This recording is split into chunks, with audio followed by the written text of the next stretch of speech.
हर घर के एक सदस्य को सरकारी नौकरी देने के वादे के साथ आरजेडी प्रमुख तेजस्वी यादव ने बिहार विधानसभा चुनाव में 2025 की सबसे चर्चित चाल चल दी है।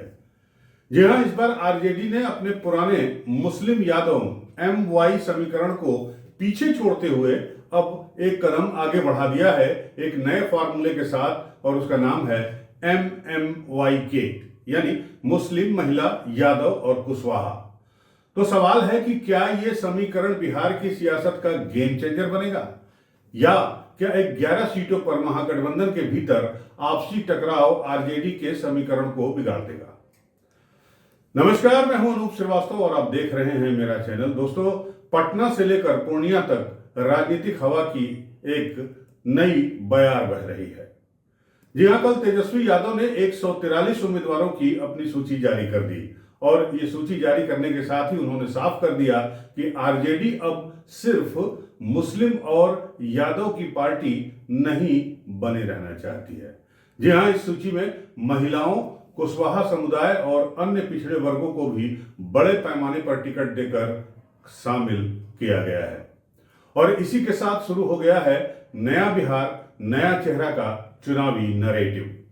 ये सिर्फ टिकट वितरण नहीं बल्कि सामाजिक पुनर्संतुलन की कोशिश भी दिखाई दे रही है, क्योंकि इस बार आरजेडी के लिए मुकाबला सिर्फ एनडीए से नहीं बल्कि अपने पुराने ढांचे से भी है, फार्मूले से भी है। अब आपको बता दें कि आरजेडी की टिकट लिस्ट में कुल 243 सीटों में से आरजेडी ने 143 पर अपने उम्मीदवार उतार दिए हैं। तेजस्वी यादव खुद फिर से राघोपुर से मैदान में है, जो इनकी पारंपरिक सीट रही है। पार्टी की सूची में यादव और मुस्लिम समुदाय के अलावा कुशवाहा और महिला उम्मीदवारों की भागीदारी भी काफी उल्लेखनीय है। तेजस्वी यादव इस बार भी अपने पारंपरिक गढ़ राघोपुर सीट से चुनावी मैदान में उतरेंगे। वहीं इस सूची में सबसे ज्यादा चर्चा है हसनपुर सीट की, जहां लालू यादव के बड़े बेटे तेज प्रताप यादव पिछली बार विधायक बने थे। वहां से इस बार पार्टी ने उस सीट से माला पुष्पम को टिकट दिया है। माला पुष्पम की उम्मीदवारी को आरजेडी ने महिला रिप्रेजेंटेशन यानी प्रतिनिधित्व और नई राजनीति की सोच का प्रतीक बताया है। दोस्तों, हम आपके लिए निष्पक्ष, सच्ची और संतुलित खबरें लाते हैं। इस जिम्मेदारी को आगे बढ़ाने के लिए हमें आपके आर्थिक सहयोग की आवश्यकता है। कृपया स्क्रीन पर दिख रहे QR कोड को स्कैन कर चैनल को सहयोग दें। आपका हर सहयोग हमें और मजबूत बनाता है। धन्यवाद। मतलब है कि पार्टी ने इस बार 51 यादव, 18 मुस्लिम और 24 महिलाओं को, या यूं कहें महिला प्रत्याशियों को टिकट अवार्ड किया है, टिकट दिया है, जो अब तक की सबसे बड़ी हिस्सेदारी मानी जा रही है।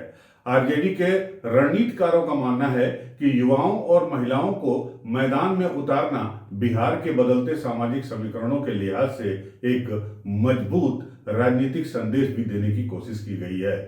इन सीटों में ओबीसी और ईबीसी समुदाय को भी पर्याप्त रिप्रेजेंटेशन या प्रतिनिधित्व देने की रणनीति अपनाई है तेजस्वी यादव ने अपने इस चुनावी उम्मीदवारों की लिस्ट में।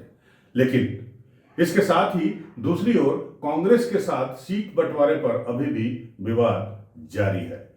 जैसा कि आपको मालूम है कि लगभग 11 सीटों पर महागठबंधन में खासकर आरजेडी और कांग्रेस के दोनों के उम्मीदवार मैदान में आमने सामने खड़े हैं, यानी महागठबंधन के भीतर घमासान चल रहा है।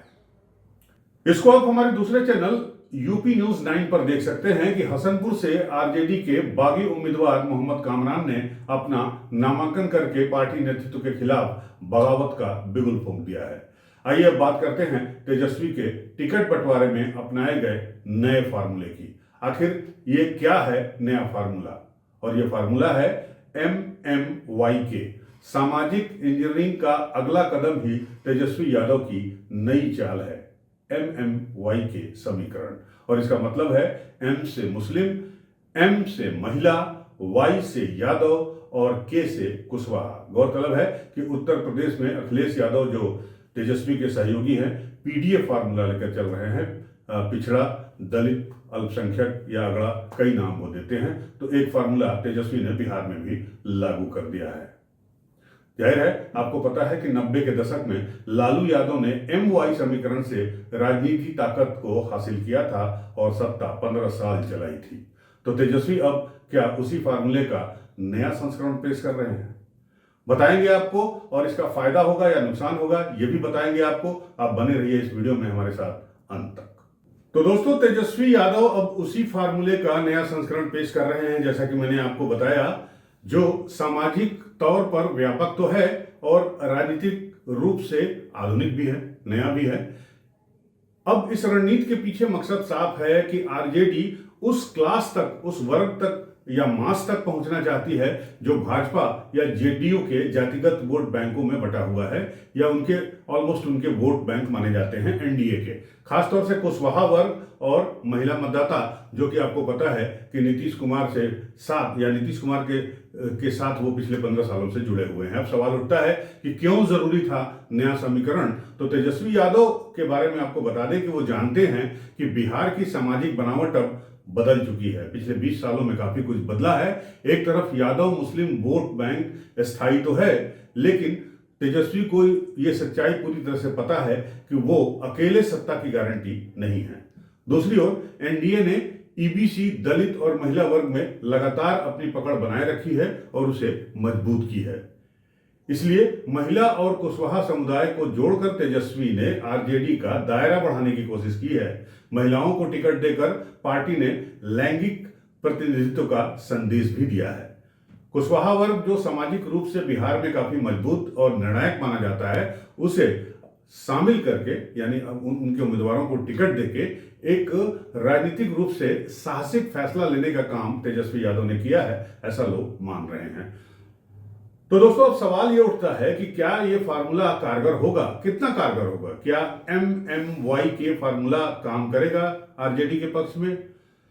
तो इसके सकारात्मक पहलू की अगर हम बात करें तो मुस्लिम और यादव वोट बैंक आरजेडी का सबसे पुख्ता वोट बैंक है। उधर महिला वर्ग, विशेषकर पहली बार जो वोट करने जा रही हैं युवा महिलाएं, वो सामाजिक बदलाव की प्रतीक बन रही हैं।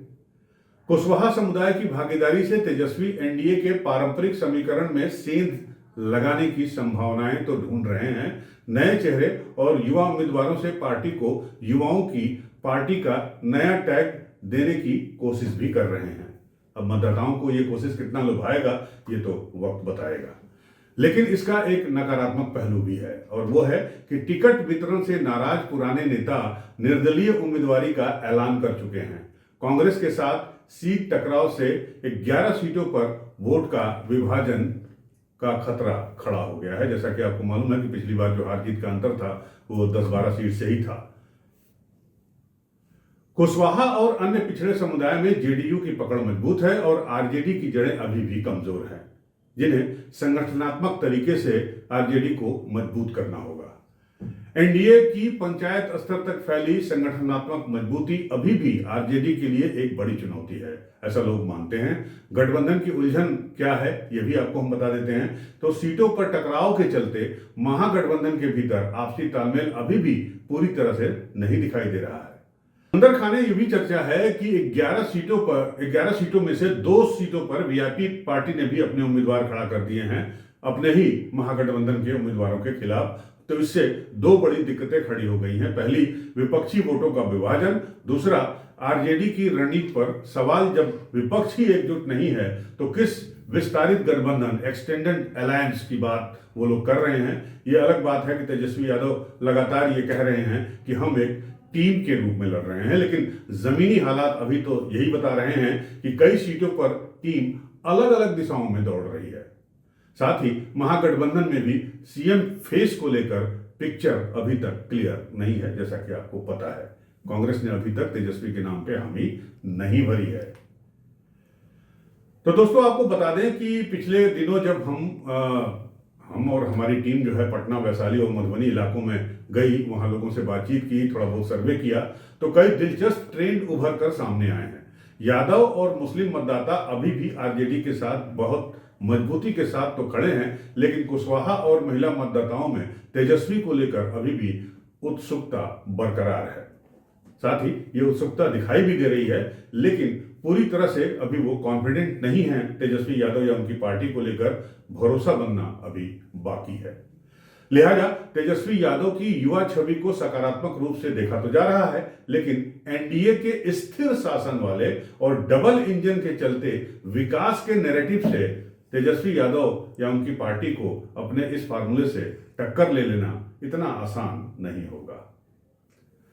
विश्लेषकों का मानना है कि अगर आरजेडी अपनी एमएमवाई के रणनीति को सही तरीके से लागू करती है तो वह एनडीए के मजबूत जातीय ढांचे में सेंध लगाने में कामयाब हो सकती है।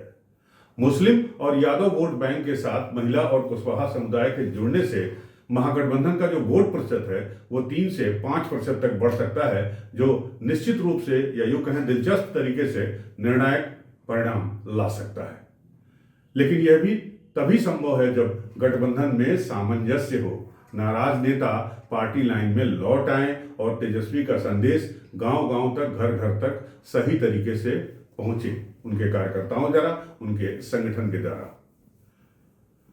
तो दोस्तों, क्या बदलेगा बिहार का समीकरण? क्या आरजेडी का एमएमवाई के फार्मूला बिहार की राजनीति में नई दिशा तय करेगा, या पुराना नाराज वोट बैंक और गठबंधन की उलझने तेजस्वी की चाल को धीमी कर देंगी? ये चुनाव सिर्फ सत्ता के लिए नहीं है, बल्कि बिहार की सामाजिक संरचना के पुनर्निर्माण के लिए भी अहम साबित होने जा रहा है। नया बिहार, नया चेहरा का ये वादा कितना मजबूत है, उनका फैसला आने वाले हफ्तों में जनता करेगी। दोस्तों, अगर आपको हमारा ये वीडियो अच्छा लगा है तो हमारे वीडियो को लाइक करें और शेयर करें, साथ ही हमारे चैनल को सब्सक्राइब जरूर करें। साथ ही हमारे वीडियो के डिस्क्रिप्शन में दिए गए कुछ लिंक एफिलिएट लिंक हैं, अगर आप इन पर क्लिक करके कुछ खरीदारी करते हैं तो हमें बिना आपके अतिरिक्त खर्च के थोड़ा कमीशन मिल सकता है और ये हमारे चैनल को सपोर्ट करेगा। आपके सहयोग के लिए धन्यवाद। मिलते हैं आपसे अगले वीडियो में, तब तक के लिए नमस्कार, जय हिंद।